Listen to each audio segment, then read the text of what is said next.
You know, it's interesting, Joe. We've talked a lot about Ole Miss on this show.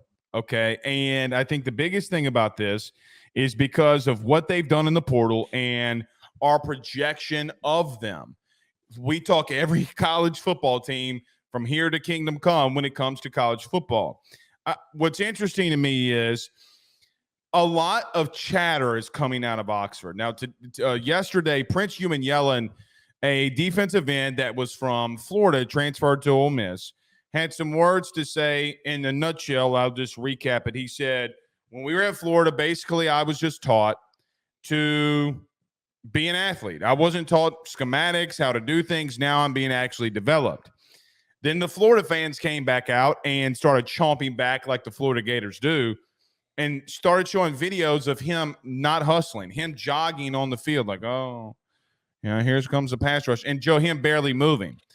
What's interesting about this is I'm gonna stick with the stake, but I'm gonna kick it to you first. If you're gonna talk all this shit, you better win, and you better do it right. You better win big. And to be honest with you, Prince Umanmielen, you better absolutely ball out when you say stuff like that. So to address the comment that Princely Umanmielen made, I know it's tough. It's probably one of the harder names to say. So Umanmielen? Umanmielen. I mean, I still don't even. It starts with a U. Just call him Princely is probably he's got a unique enough first name that it's kind of like Nico. It's just easier to say Nico. But Princely Umanmielen, the comment that you referenced, one of the things that he also said that really caught my attention, he said, when I was at Florida, they would just tell me, go drop to this area, and I'd have to figure everything else out on my own. But there they go. But here they go into depth. I feel like I'm actually getting developed here. He was somebody who was thought to declare for the NFL draft. And I honestly, this makes a lot of sense. I get that the Florida fans are going like, oh, here's you jogging. Here's you half-assing it on the field. The biggest issue with him is that he's really raw and he's really explosive, but he looked like he had no idea what he was doing on film. And this makes sense. This is lazy. And it makes a lot of sense when you watch all of these athletic freaks that they've recruited and that they've added at Florida. No wonder none of them are developing. No wonder they're not succeeding. But imagine the production that somebody like that would have and the impact that they would have and how good their defense would be if all of those guys played cohesively together and didn't make mistakes. And that's why I'm saying when you make a statement like that, if you're going to make that statement, you better have more than 10 sacks this season. Well, that's the next side of this that you've now brought up. There has been a lot of shit talking from Ole Miss. And I've been one of the biggest supporters of Ole Miss football. And I'm going to continue to support them right now and what they're going to do in 2024. But you bring up a really good point here, man. There has been a lot of shit talking from coaches, players, and it's only going to pick up over the next few months. Well, and not only that, Joe, I mean, you got Lane Kiffin out there saying, the helmet and the radio and the helmet's a cheat code. Basically, what he was saying was, because the way that Lane talks, I have the personnel now, I have the team now. You can't stop me, nanny, nanny, boo, boo. Okay. But Joe, I'm going to stick up from Austin Armstrong here, the defensive coordinator at Florida. Joe, I'm going to keep this. How do I want to say this? I know him. I know him well. I call horseshit. There's no way in God's green hell that Austin Armstrong said, go to that spot and cover it.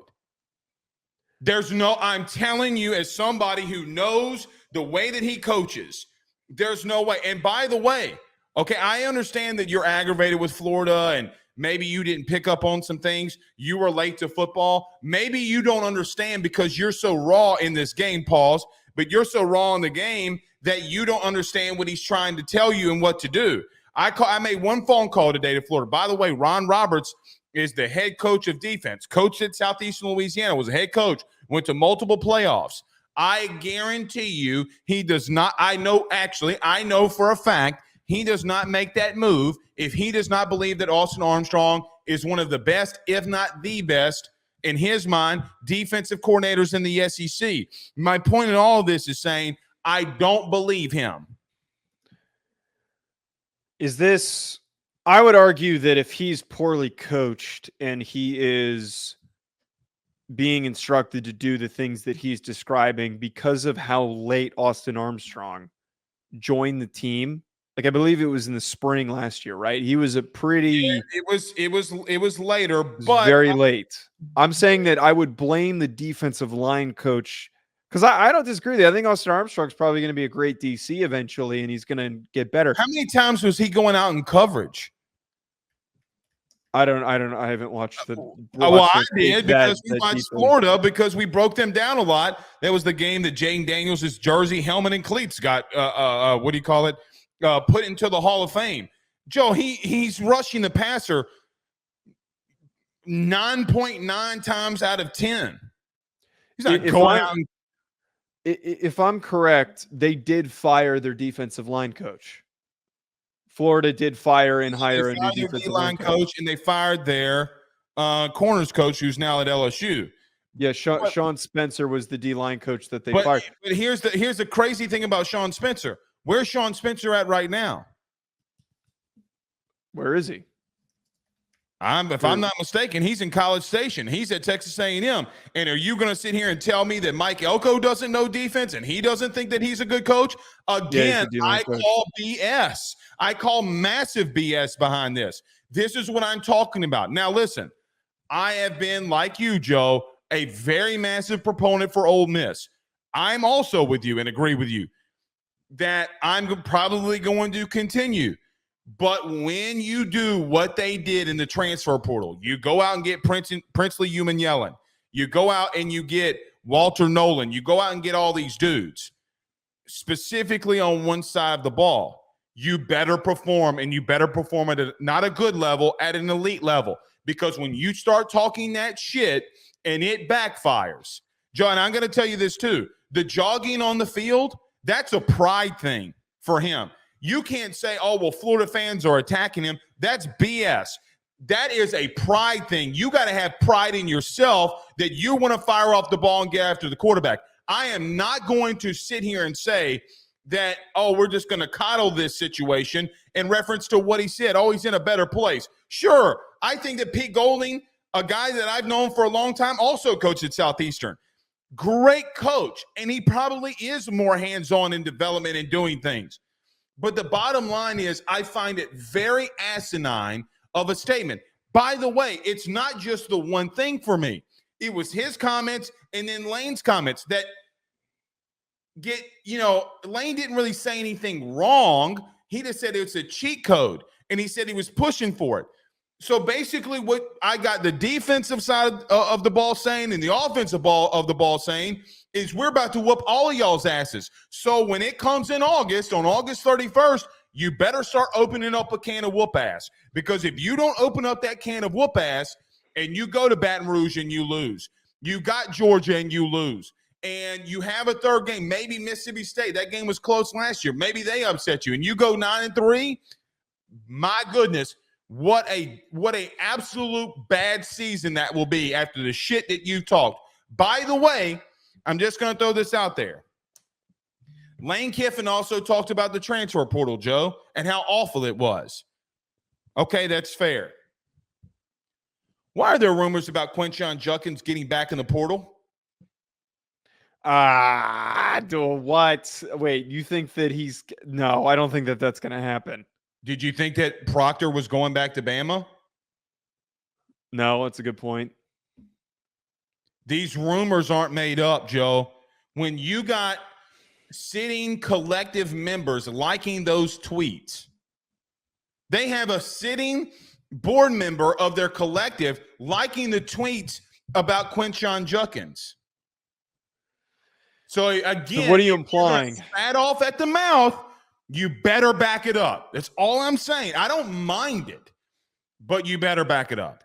Okay, so I agree with you, this part that you're saying where there has been an increasing amount of shit talking, and there also is going to be increased coverage on this stuff because the second that somebody says something, it's going to get spurned into a story. This is just the area that we're now in. This is the reason why we're talking about this, is because the amount of talking that's come out of this program. It's the most out of anybody in the past couple of years. This isn't anything new, by the way.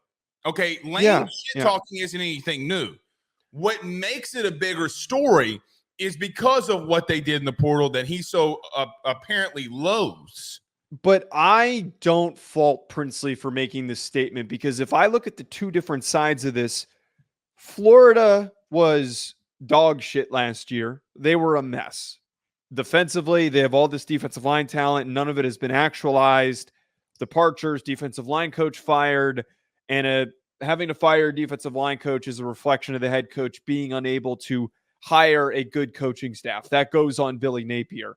On the other side of things, Ole Miss has been the growing and improving program that has a defensive coordinator that has been successful at multiple locations. So frankly, I trust, and I'm not faulting Austin Armstrong. This still comes down to, again, I will always direct the blame at Billy Napier and his lack of ability to prepare his team to succeed, develop, and win. My point is I still stand with Princely on the statement that he's making, because the results weren't there for Florida, and I'd be willing to bet that he's probably going to have a really good season this year for Ole Miss. So you mean to tell me that he had 10 sacks in the SEC just off of raw athletic ability? Yeah, that's capably possible. We've seen guys do. Jadeveon Clowney did that. Jadeveon Clowney had sack production as just pure raw talent. Okay, fine.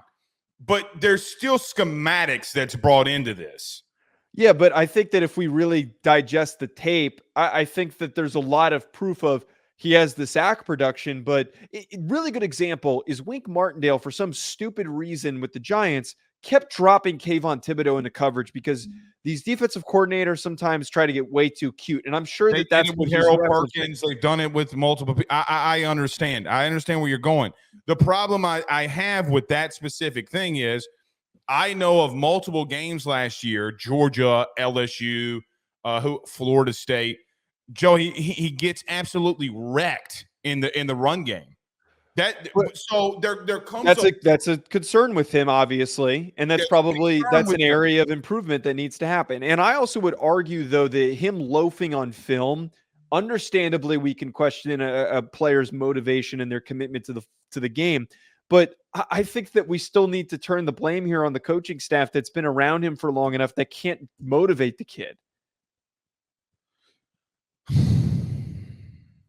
He already sounds more motivated here at Ole Miss. I've never seen him make these comments when he was at Florida. He hadn't played a game at Ole Miss. Shit starts going crazy at Ole Miss. Are you 1,000% confident in your bones that he doesn't turn on them?